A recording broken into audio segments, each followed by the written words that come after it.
Trigonometric equations question with amazing short ట్రిక్స్తో చేస్తాను చూడండి. దీనికి ఫార్ములాస్తో పర్లేదు, మీకు జస్ట్ మీకు ట్రిగోనోమెట్రిక్ వాల్యూస్ తెలిసాలి. విత్ అమేజింగ్ ట్రిక్ యూజ్ చేసి నేను చేస్తున్నాను. క్వశ్చన్ చూడండి. The general solution of 2 cos square x minus 2 tan x plus 1 is 0 is given. వేరే options are like this.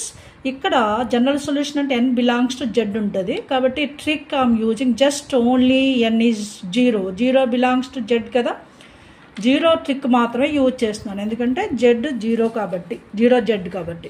Suppose ఆప్షన్స్లో చూద్దాం. n = 0 పెడితే ఫస్ట్ ఆప్షన్ π/4 అవుతుంది, సెకండ్ ఆప్షన్ +or- π/4 అవుతుంది, థర్డ్ ఆప్షన్ +or- π/3 అవుతుంది, ఫోర్త్ ఆప్షన్ π/3 అవుతుంది. ఈ వాల్యూస్ ఏ option ఇందులో సాటిస్ఫై అయిందో దాన్ని మనం ఈజీగా టిక్ చేయొచ్చు గైస్. ఇలాంటి టిప్స్ అండ్ ట్రిక్స్ యూజ్ చేసి నెంబర్ ఆఫ్ వీడియోస్ ఉన్నాయి నా channel maths super tips and tricks by Lakshmi. మీరు చూడకపోతే చూడండి, మీరు లైక్ చేస్తే మీ ఫ్రెండ్స్కి షేర్ చేయండి, సబ్స్క్రైబ్ చేయండి.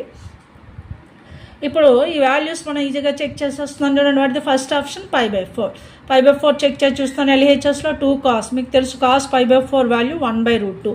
1/√2 whole square is 1/2. Only trigonometric values తెలిస్తే చాలు. -2 into tan π/4 వాల్యూ 1 +1, 2 క్యాన్సిల్ అవుతుంది. ఇయర్ 1 - 2 +1 0 అయింది. అంటే 0 is there in RHS, therefore first option may be correct.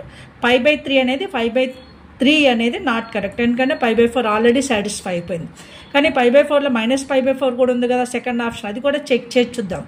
x = -π/4 check చేసి చూస్తే 0 అవుతుందో లేదో చూద్దాం. సో 0 అవుతుందో లేదో చెక్ చేస్తే 2 into cos -π/4 అంటే 1/√2 whole square is 1/2. But tan -π/4 అంటే మైనస్ అవుతుంది, -2 అవుతుంది, +2 +1. సో ఈ వాల్యూ 0 కాలేదు, ఇట్ ఈస్ ఈక్వల్స్ టు 3 అంటే నాట్ ఈక్వల్స్ టు 0 అయింది కాబట్టి సెకండ్ ఆప్షన్ కరెక్ట్ కాదు.